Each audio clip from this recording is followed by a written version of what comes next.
Bonsoir tout le monde. Il est 19 h, nous avons quorum, on peut commencer. Bonsoir aux gens à la maison, en espérant que le mois prochain, vous soyez avec nous. Avant de commencer la rencontre, j'aimerais qu'on prenne quelques instants de silence en mémoire de M. Daniel Charlebois, qui nous a quittés la semaine passée. C'est un ancien maire de Melocheville et de Beauharnois.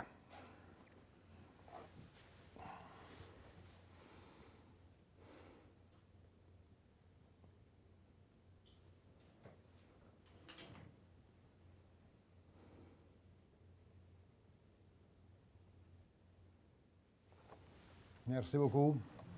Sympathie à toute la famille. Bon, l'ouverture de la séance. J'ai quelqu'un me proposer l'ouverture de la séance. Mme Rajotte, appuyez. M. Charette.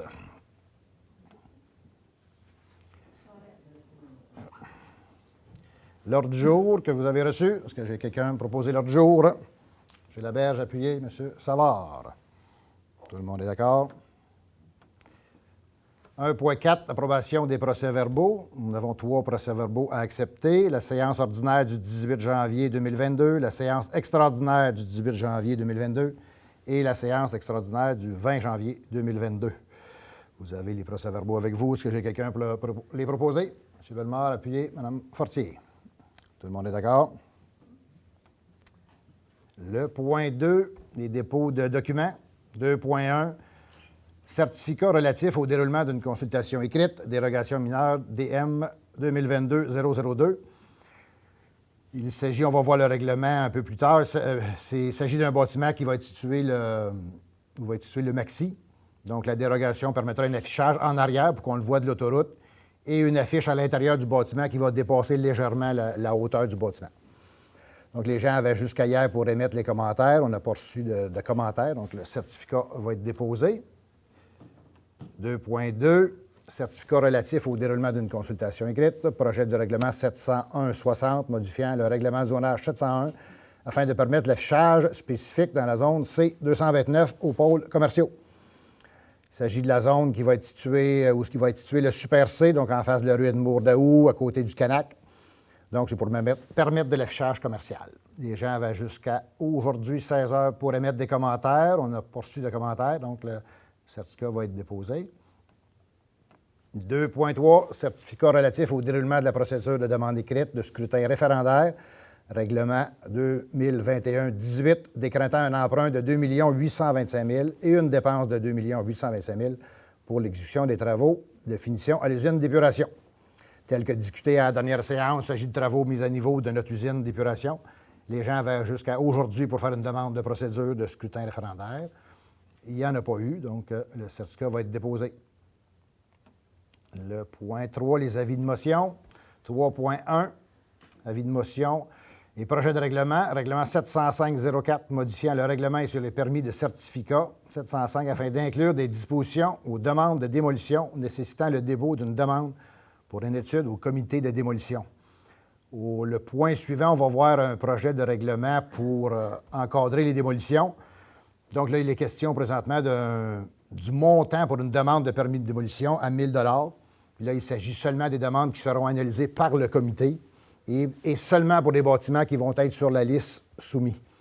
Donc, ce coût de 1 000 $ reflète toutes les heures qui seront mises dans l'analyse du dossier par les gens de la Ville. Et bien évident que ce ne sera pas des demandes qui vont arriver très, très souvent. Donc, est-ce que j'ai quelqu'un pour donner l'avis de motion? Mme Rajotte.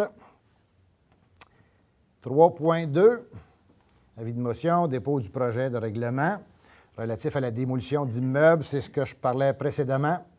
Donc, pour faire un peu la petite histoire, le gouvernement a voté une loi transitoire en 2021 pour protéger les bâtiments de 1940 et plus vieux, et en disant aux villes de faire le propre règlement pour empêcher les démolitions des bâtiments à caractère patrimonial. Et la MRC avait déjà une liste d'inventaire du patrimoine bâti, donc on va utiliser cette liste pour mettre dans notre règlement. Il y a environ 150 bâtiments sur notre territoire qui sont touchés par ce règlement. Il peut s'agir de patrimoine agricole, religieux, industriel, institutionnel et résidentiel. Puis là, pour être clair, il ne s'agit pas de bâtiments classés ou de cités là, qui pourraient causer des problèmes aux propriétaires. C'est seulement pour les protéger d'une démolition. Puis il va y avoir une liste disponible sur le site Internet de la MRC prochainement pour qu'on puisse voir les 150 bâtiments que je vous parle. De plus, il va y avoir un comité qui va être formé pour analyser les demandes de démolition, le cas échéant. Et ce règlement-là a une portée plus large aussi que seulement le côté patrimonial, là. Il encadre toutes les autres demandes de démolition, encadre même la protection des locataires et la réutilisation du sol. Donc, quelqu'un pour déposer l'avis de motion? M. Bellemare. 3.3. Avis de motion et présentation du projet de règlement. Règlement 2022-05 relativement au traitement des élus de la ville de Beauharnois. C'est seulement pour apporter un petit changement dans le libellé du texte là, concernant l'indexation selon l'IPC. Il y avait une différence entre les élus et les employés, ce qui pourrait avoir eu comme effet, comme cette année, que les élus auraient eu une augmentation plus élevée que les employés. C'est seulement un correctif. Est-ce que j'ai quelqu'un pour l'avis de motion? M. Savard. 3.4, avis de motion et présentation du projet de règlement 2022-06 relatif au code d'éthique et déontologie des employés de la ville de Beauharnois. Donc, ce n'est pas un nouveau code, il en existe un depuis longtemps. Il s'agit d'y apporter quelques changements, notamment au niveau de la civilité. Est-ce que j'ai quelqu'un pour me donner l'avis de motion? M. Charette. 3.5, avis de motion, projet de règlement 2022-07, relatif au taux du droit de mutation applicable au transfert dont la base d'imposition excède 750 000. La loi permet aux villes d'augmenter son taux de droit de mutation immobilière à 3 pour les transactions de 500 000 et plus. Nous avons jugé bon de mettre la barre à 750 000 à Beauharnois pour nous assurer par le moins d'impact possible sur la transaction de nos résidents. Donc, ça va s'appliquer seulement sur les transactions de grande valeur. Présentement, pour avoir 3 c'était des 5 millions et plus. Donc, quelqu'un me donner l'avis de motion? M. Bellemare.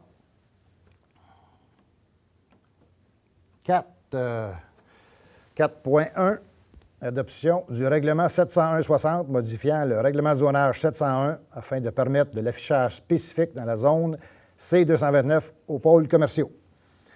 Donc, comme discuté tantôt, on parlait là, en face de la rue de Mourdaou, ce qui va être le Super C, comme nous voyons à l'écran. On a fait l'avis de motion tantôt. Là, il s'agit du règlement en tant que tel. Est-ce que j'ai un proposeur pour le règlement? Mme Fortier, appuyez. M. Charette, tout le monde est d'accord?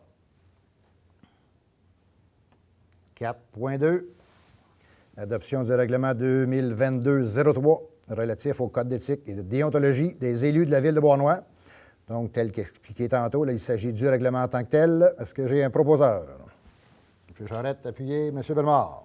Tout le monde est d'accord? Merci. 5. Renouvellement de la police d'assurance générale municipale 2022-2023. La mutuelle des municipalités du Québec, malheureusement en hausse de quelques dizaines de milliers de dollars pour un montant de 314 083 avant taxe. Est-ce que j'ai quelqu'un qui propose renouvellement? M. Savard, appuyez Mme Fortier. Tout le monde est d'accord? 5.2, appui au centre de services scolaires de la vallée des Tisserands pour la poursuite des activités du programme menant au diplôme d'études professionnelles en mécanique agricole. Le programme de mécanique agricole se donne dans une ancienne école de Saint-Chrysostome depuis 2015. Donc, ils doivent réitérer leur demande pour continuer d'offrir cette formation, d'ailleurs très appréciée du monde agricole. Est-ce que j'ai quelqu'un proposé l'appui? Mme Rajotte, appuyez. M. Laberge. Tout le monde est d'accord? 5.3, approbation du budget 2022, l'Office municipal d'habitation. Donc, il est recommandé d'approuver le budget 2022 tel que présenté avec un déficit de 86 367. Est-ce que j'ai quelqu'un pour appuyer? Monsieur Savard proposer. Appuyez, Mme Fortier. Tout le monde est d'accord? 5.4. Octroi de mandat d'autorisation de procédure judiciaire concernant le 103-107 rue Élis au cabinet Rancourt, le Gauche-en-Casse. C'est un bâtiment qui est plus du tout sécuritaire et à gros risque d'incendie, donc on doit prendre les procédures pour le sécuriser. Donc, est-ce que j'ai quelqu'un pour M. Bellemare? Appuyez, M. Laberge. Tout le monde est d'accord? 6. Ressources humaines 6.1. Nomination au poste de chauffeur au service des travaux publics et de la gestion des eaux. La recommandation est d'engager Mme Mélanie Hébert rétroactivement au 9 janvier 2022. Est-ce Est-ce que j'ai un proposant? Mme Rajette, appuyez. Mme Fortier. Tout le monde est d'accord? 6.2. Nomination d'une préposée à l'émission des permis au service de l'occupation du territoire et de l'aménagement urbain. Et la recommandation est de nommer Mme Marie-Yvonne Dussault. Est-ce que j'ai un proposant? M. Savard, appuyez. M. Bellemare. Tout le monde d'accord? 6.3, suspension d'un employé. Considérant que l'employé en question a déjà reçu un avis verbal et un avis disciplinaire concernant des propos désobligeants et d'incivilité, il est recommandé d'imposer une journée de suspension sans traitement. Est-ce que j'ai un proposeur? M. Charette, appuyé. M. Bellemare? Tout le monde est d'accord? 7.1, approbation de la liste des comptes à payer. Vous avez avec vous 2 listes de comptes à payer pour décembre de 2 6 895 et pour janvier, 1 751 488. Est-ce que j'ai quelqu'un pour autoriser les paiements de ces factures? M. Charette, appuyez. M. Laberge? Tout le monde est d'accord? 7.2. Dépôt de l'état des revenus et dépenses au fonds d'administration. Donc, il s'agit d'un dépôt de l'état des revenus au 31 janvier. Donc, les élus l'ont tous reçu. Je ne pense pas que j'ai besoin d'un proposeur. Vous me corrigez? Non, seulement un dépôt. 7.3. Programme de la taxe sur l'essence et la contribution du Québec pour les années 2019 à 2023. Engagement de la Ville à respecter les modalités du versement de la contribution gouvernementale. Donc, il s'agit d'un programme de subvention dont on doit dresser une liste des travaux à réaliser, principalement des travaux d'infrastructure. On parle ici des subventions de l'ordre d'environ 6,2 millions pour des travaux de 10,6 millions. Et ça, de 2019 à 2023. Donc, j'ai quelqu'un proposé. M. Bellemare, appuyé. Mme Fortier. Tout le monde est d'accord? 7.4. Adhésion au contrat à commande 2021 71101 Microsoft Select Plus. Centre d'acquisition gouvernementale. Il s'agit d'adhérer à un regroupement d'achat. Dans ce cas-là, on parle d'achat de licences informatiques. Donc, est-ce que j'ai un proposeur? Mme Rajette, appuyé. M. Laberge. Tout le monde est d'accord?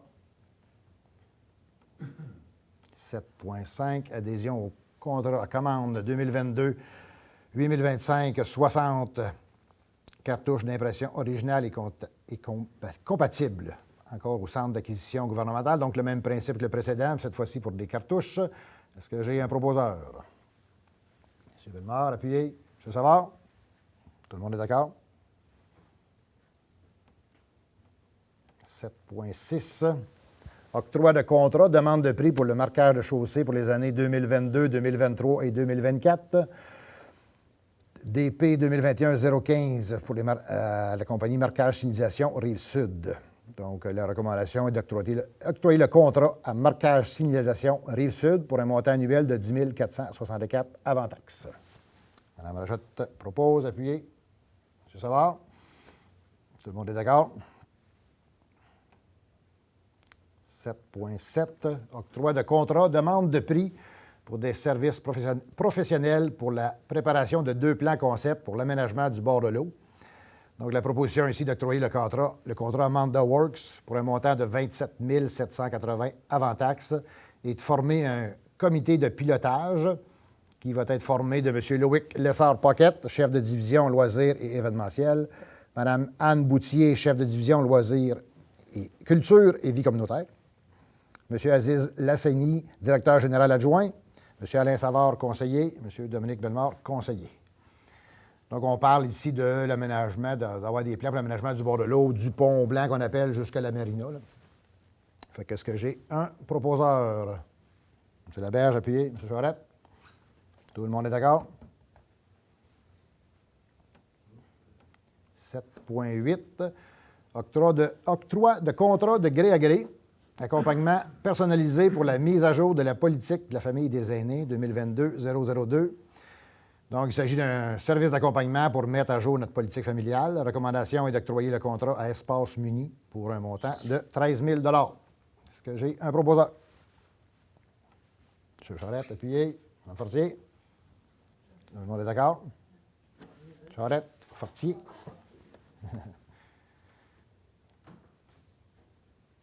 7,9. «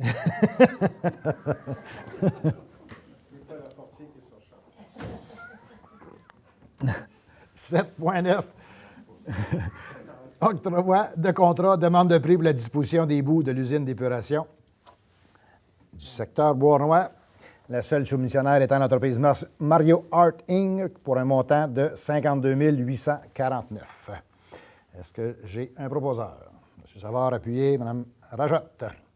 Tout le monde est d'accord?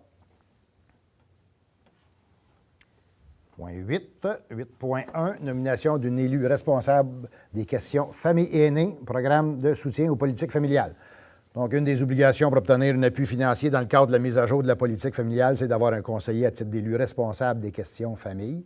Et la proposition ici est de nommer Mme Jocelyne Rajotte. Est-ce que j'ai un proposeur? M. Laberge, appuyé. M. Benoît. Tout le monde est d'accord. Unanime. Tout à fait.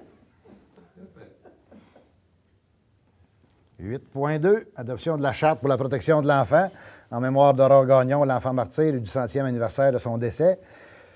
Comme 150 municipalités l'ont déjà fait avant nous, cette proposition en est une d'appui à la ville de Fortierville, le lieu de résidence d'Aurore, qui ont l'an passé adopté une charte en mémoire du centenaire de sa mort, mais aussi pour dire que nos enfants, c'est important et que nous allons tout faire pour les aider et les protéger. Cette charte s'appuie sur 4 thèmes. Offrir un milieu de vie sécuritaire, reconnaître aux enfants le droit d'être entendus, poser des gestes de sensibilisation et poser des gestes de soutien. Et dans le cadre de la politique famille qu'on a parlé tantôt, bien, nous verrons à inclure certaines actions en lien avec cette charte que nous allons adopter. Est-ce que j'ai quelqu'un pour proposer cette charte? M. Savard, appuyé. M. Bellemare. Tout le monde est d'accord? 8.3. Demande d'aide financière au ministère de la Culture et des Communications. Programme d'aide au projet. Appelle le projet en développement des collections des bibliothèques publiques autonomes. Il s'agit d'une demande qu'on fait à chaque année, là. Donc, est-ce que j'ai un proposeur pour faire cette demande? M. Charette, appuyé. Mme Fortier. Tout le monde est d'accord? 8.4. Octroi de 2 aides financières. Nous avons une proposition d'octroyer une aide financière aux organismes suivants. Donc, le premier, André Desrochers, pour 1 000 $ pour la réalisation de son film Les Rapides du Diable. Et pour la fête familiale optimiste, 4 000 $ auxquels s'ajoute le prêt d'équipement et des ressources humaines demandé et le prêt de l'ARENA en cas de pluie. Est-ce que j'ai un proposeur pour cela? M. Charette, appuyé par M. Laberge. Tout le monde est d'accord? 8.5, annulation de la résolution 2021-11-548, octroi de contrat, entretien et surveillance de la patinoire extérieure de l'École secondaire des Patriotes pour la saison 2021. Nous avons dû annuler le contrat fait au préalable avec M. Carson pour l'entretien de la patinoire extérieure du secteur Bois-Noir. Donc, j'ai besoin d'un proposeur pour annuler cette résolution faite antérieurement. M. Bellemare, appuyé. M. Savard. Tout le monde est d'accord? 10. 10.1, demande d'autorisation d'un projet particulier de construction, de modification ou d'occupation d'un immeuble. PP, c'est moi, 2021-061 sur la rue Gendron. Donc, c'est un projet qu'on a parlé plusieurs fois. Toutes les étapes ont été franchies. Donc, est-ce que j'ai un proposeur? M. Laberge, appuyé. M. Charette. Tout le monde est d'accord? 10.2, dérogation mineure DM 2022-002. Donc, on en a parlé au début. Il s'agit, tel que montré sur l'écran, là, des enseignes qui vont être apposées à l'arrière du bâtiment pour qu'ils soient vus de la 30. Et la petite dérogation en avant qui dépasse le début, le haut du toit. Donc, un proposeur pour cette dérogation mineure, Mme Fortier, appuyé M. Savard. Tout le monde est d'accord? 10.3, demande d'approbation des plans relatifs à l'implantation et à l'intégration architecturale PIA 2022-001. Les entreprises Lalonde et Briand, nous sommes dans le parc industriel en face du IKEA. Donc, le comité consultatif d'urbanisme approuve la demande de PIA. Est-ce que j'ai un proposeur? Mme Rajotte, appuyé. M. Charette. Tout le monde est d'accord?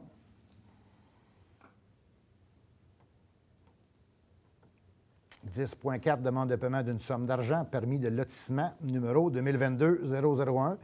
Donc, dans le cadre du règlement de lotissement, le propriétaire doit s'engager par écrit à céder à la Ville à des fins de parc de terrain ou de jeu ou pour le maintien d'un espace naturel, une superficie égalant à 10 du terrain compris dans le plan. Dans ce cas-ci, il s'agit d'exiger une somme de 8 020 $. Est-ce que j'ai un proposeur? M. Bellemare, appuyez. M. Charette. Tout le monde est d'accord? 10.5. Autorisation de signature, entente de contribution financière pour l'achat d'une borne de recharge au parc boursier. Programme de subvention de 4 500 bornes de recharge Hydro-Québec. Nous avions fait 3 demandes de subvention pour obtenir des bornes de recharge. Une seule a été retenue, celle de la rue Boursier, car elle était en bordure de rue. Les 2 autres, on avait prévu les mettre au centre communautaire et à l'aréna. Donc, est-ce que j'ai un proposeur pour cette autorisation de signature? Mme Fortier, appuyez. M. Savard. Tout le monde est d'accord? 11.1, autorisation de signature, lettre d'entente, service aux sinistrés, Société canadienne de la Croix-Rouge. Donc, il s'agit d'une entente que nous avons avec la Croix-Rouge pour aider les sinistrés en cas de besoin, donc principalement les incendies. Et ça nous coûte 18 sous par habitant pour une période de 3 ans. Mme Rajette propose, appuyez. M. Laberge. Tout le monde est d'accord? 11.2, autorisation de signature, entente de service pour l'année 2022, unité communautaire des mesures d'urgence Montérégie. Donc, un peu le même principe que l'autre, mais cette fois-ci, eux viennent avec une unité, question de se réchauffer, faire du café. Donc, c'est un tarif de 25 $ par pompier ou un maximum de 600 par service d'incendie. Est-ce que j'ai un proposeur? M. Savard, appuyé. M. Bellemare. Tout le monde est d'accord? 11.3. Adoption du rapport d'activité 2021 pour le schéma de couverture de risque en sécurité incendie. Donc, c'est un rapport d'activité qui vous a été déposé. Il s'agit de l'adopter. Est-ce que j'ai un proposeur? Mme Fortier, appuyé. Mme Rajette. Tout le monde est d'accord? Et on arrive déjà au point 14, communication des membres du Conseil. Avant de passer la parole, j'ai quelques petits sujets. Premièrement, juste informer les gens que vous allez voir changer peut-être graduellement, mais un changement de langage, en tout cas au niveau de la ville, concernant les secteurs. Vous êtes habitués d'entendre secteur Est, secteur Ouest. Bien, graduellement, vous allez voir changer. On va utiliser les secteurs Melocheville, secteur Mapegros, secteur Bois-Noir dans notre langage à la ville. Deuxième sujet, je voulais dire merci au Club Optimisme et au hockey mineur pour l'organisation des belles activités qu'on a eues en fin de semaine. Donc, une à la patinoire extérieure du secteur Melocheville. Donc, on a fait une classique hivernale pour permettre aux jeunes de jouer au hockey en attendant qu'ils peuvent jouer à l'intérieur. Et le Club Optimiste, c'était la patinoire extérieure du secteur Bois-Noir, donc avec de la musique, des prix de présence et McDonald's qui était là pour servir le café gratuitement. Et un petit merci spécial aux employés qui ont travaillé fort dans la fin de semaine, des coupures d'eau, ainsi de suite. Il y a beaucoup d'employés qui ont rentré, qui ont fait beaucoup d'heures, donc un petit merci spécial à eux. Donc, est-ce qu'il y a des gens du Conseil qui ont... M. Savard, allez-y. Je vais enlever mon masque. Dans la même foulée d'eau et de bleu. Là, à l'heure, ce qu'on se parle de ce que moi je sais, c'est qu'il y a au moins 5 places et plus qui sont gelées encore. J'ai eu des appels à la maison à l'effet, puis donc, M. Savard, puis c'est tout ça, bon. Je sais pertinemment qu'au niveau des travaux publics, il y a eu des cassages et des travaux faits en fin de semaine, j'en conviens. Au niveau, M. Gravel, des travaux publics, on a quand même une machinerie quelconque pour entrer dans un tuyau à l'intérieur de la maison pour se servir d'eau chaude, qu'on récupère la même eau, pour être capable de se rendre, on parle de l'entrée d'eau. Bon. Là, qu'est-ce que j'ai eu comme commentaire, c'est que les gens vont être chargés 50-50 au niveau des coûts. Deuxième chose, c'est qu'au niveau du bonhomme à l'eau, on peut avoir, on appelle ça en termes du métier, un BACU, où il y a 2 entrées sur le BACU. Il y a aussi à la STIM, puis il y a le côté électrique. On m'a dit qu'on se sert plus du côté électrique pour le dégel de certaines bonhommes à l'eau. J'en conviens que certaines places sont en plastique, là, on s'entend, mais il y a des places que je le sais dans la ville où qui sont pas en plastique. Est-ce qu'il va y avoir des interventions de fait à ce niveau-là? Puis vous escomptez quand est-ce que les travaux vont être finis au niveau du dégel? Parce que je sais qu'il y en a qui passent des hausses de jardin entre maisons. Je sais que c'est un duplex avec un bungalow, surtout dans une partie de la ville. Et puis que c'est ce genre-là, ça fait plus d'une semaine que l'eau est gelée. Juste avant de passer la parole à M. Gravel, pour le 50-50, on n'a pas fait de résolution publique, mais entre pléniers, on a jasé, puis le conseil était assez unanime que c'était la faute de la ville qui a manqué d'eau, les tuyaux sont gelés, qu'on était pour payer le 100% aux citoyens. Donc, ce bout-là est réglé. Puis le côté plus technique que je connais moins, M. Gravel, si vous avez des informations là-dessus. Juste pour compléter avec M. le maire, effectivement. Qu'est-ce qui était transmis aux citoyens, c'est qu'ils devaient payer, puis j'en conviens avec vous, M. le maire, le conseil avait décidé le contraire. Hein? Merci de faire le point là-dessus, parce que je voulais savoir exactement qu'est-ce qui est dit à la population lorsqu'on se parle. Parce que moi, les gens qui m'ont appelé, ils m'ont dit qu'ils vont être chargés. L'information à première ligne, lorsqu'il me premier appel, les gens disent, mais la réglementation de la ville, ce qu'elle dit, c'est que si on intervient sur le domaine privé, effectivement, il y a un partage du coût, 50 à 50. Lorsque c'était traité, le coupure d'eau a eu lieu en fin de semaine, c'est l'information qui était donnée aux gens lundi, mardi. Le conseil a statué mardi soir qu'effectivement, la ville a assumé les coûts pour les bâtiments. Donc, le gel de l'entrée d'eau est dû au manque d'eau, aux travaux. S'il y a une propriété, ça gèle et ça n'a pas rapport avec les problématiques d'approvisionnement en eau. Effectivement, il n'y a pas, l'alimentation va s'appliquer, mais lorsque c'est causé directement par la baisse de pression à cause des bris, on va intervenir là-dessus. Pour accélérer la demande, il y a quand même plusieurs résidences, on a même mobilisé des plombiers pour aller chez les gens, et la ville ramasse la facture aussi là-dessus. Comme vous dites, il y a des installations aussi plus simples. Quand c'est en métal, ça travaille bien. Quand c'est en plastique, c'est plus problématique. Et il y a certains aménagements de maison aussi, c'est beaucoup plus problématique d'avoir accès aux canalisations gelées. Donc oui, à ce moment-là, on envoie des plombiers pour faire des travaux. Il y a certaines installations où le gel n'est pas réparable à court terme, et c'est pour ça qu'effectivement, il y a une alimentation par une propriété voisine qui a été mise en place à ce moment-là. Mais vous dites qu'il y a 5 adresses qui sont toujours problématiques. Je vais vérifier avec les gens demain matin là-dessus. Là, M. Gravel, je voudrais faire un dépôt de documents ce soir ici, à l'effet de l'électricité qui peut être utilisée, parce qu'ici, on m'a dit qu'on n'utilise plus ça à cause des assurances, ici et ça. Il y a un cours qui se donne à l'effet de se servir de l'électricité qui dure une journée, puis qui peut être donné à nos employés ainsi qu'aux contremaîtres, puis tout ça au niveau des travaux publics, pour avoir la capacité, pour être capable d'utiliser l'électricité pour le dégel des entrées d'eau. Fait que je voudrais faire le dépôt du document. Ça s'appelle l'électricité plus. Dégel de conduite d'eau électrique, risque et précaution. Toutes les modalités sont à l'intérieur de ça. Je vais vous faire le dépôt ce soir, M. Gravel. Merci, M. Savard. J'ai pas fini.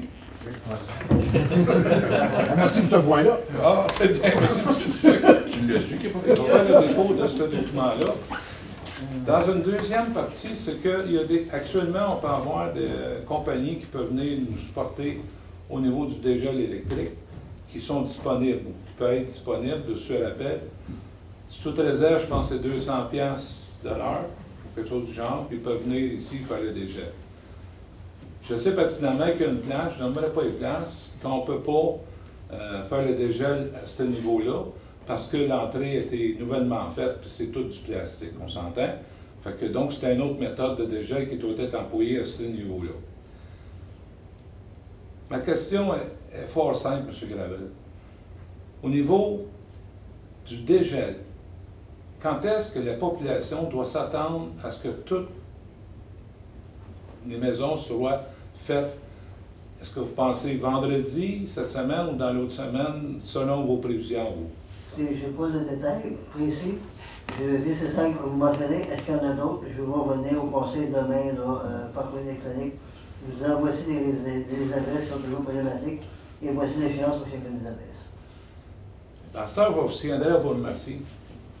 Quand j'ai sorti d'ici jeudi passé, vous êtes venu me rencontrer sur l'Arena pour voir la brisure qu'il y avait sur l'Arena. J'en conviens, on a commencé la réparation lundi. C'était quand même une brisure au centre de la rue. L'écoulement était là, mais n'était pas énorme quand même, mais il y a eu de l'amoncellement. Fait que c'était fait lundi, tel que promis. Fait que selon vous, ça va aller pour la balance du dégel encore? Je vais revenir dans l'information pour mon gestionnaire responsable du dossier, avoir des adresses qui sont toujours problématiques, qui sont répertoriées. Si jamais les sacs que vous faites mention ne sont pas mentionnés là-dedans, vous allez pouvoir me revenir là-dessus et je vous demande un échéancier. Est-ce qu'on le fait à l'interne? Est-ce qu'on le fait à l'externe? Je vais avoir l'information demain. En tout cas, moi, je peux vous dire ce soir, pour ma part à moi, que déjà, ça fait plus qu'une semaine. Là. Puis la question m'était posée en raccordant sur le voisin, est-ce que les pressions d'eau baissent? La réponse est oui. Dans un deuxième temps, je sais que ces gens-là font le lavage à minuit, à 1h du matin ou tout ça.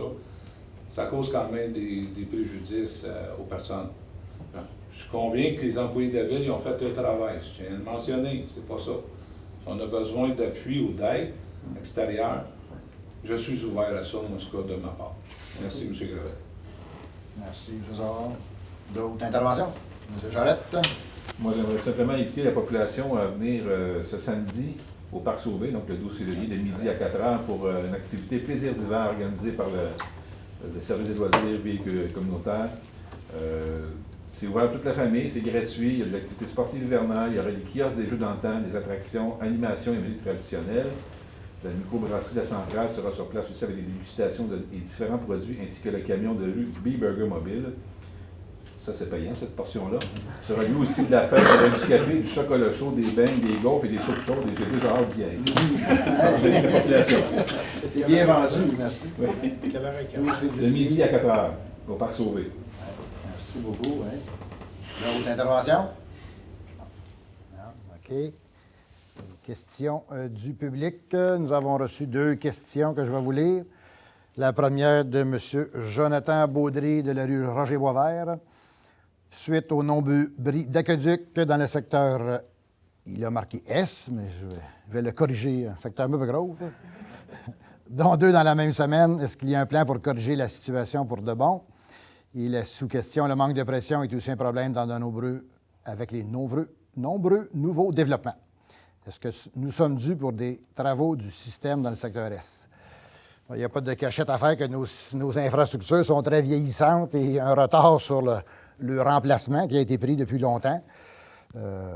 Et ajouter à ça les températures qu'on a eues la semaine passée, et ça a fait beaucoup de bris. Donc, je pense que vos élus sont très conscients de tout ça et les employés ils savent pas mal ce qu'il y a à faire pour le corriger, sauf que ça va prendre un peu de patience, parce que ça ne se fera pas en 2-3 ans. On a des centaines de millions de dollars à mettre dans nos infrastructures. Fait qu'on va demander la patience aux gens, mais on va commencer. On a déjà dans le PTI qu'on a adopté, il y a déjà plusieurs, peut-être autour de 50 à 70 millions de projets là-dessus qui ont été votés. Donc, tranquillement, pas vite, on va essayer de rattraper le temps perdu. Fait que merci pour votre question. La deuxième question de Sylvie Guérin sur la rue Élie-Gendron. Dans le fond, elle a 2 questions. Question relative à IKEA. L'année dernière, il était mentionné que les taxes municipales de IKEA démontraient un dû. Est-ce que la situation a été corrigée ou sinon, est-ce qu'il y a un plan?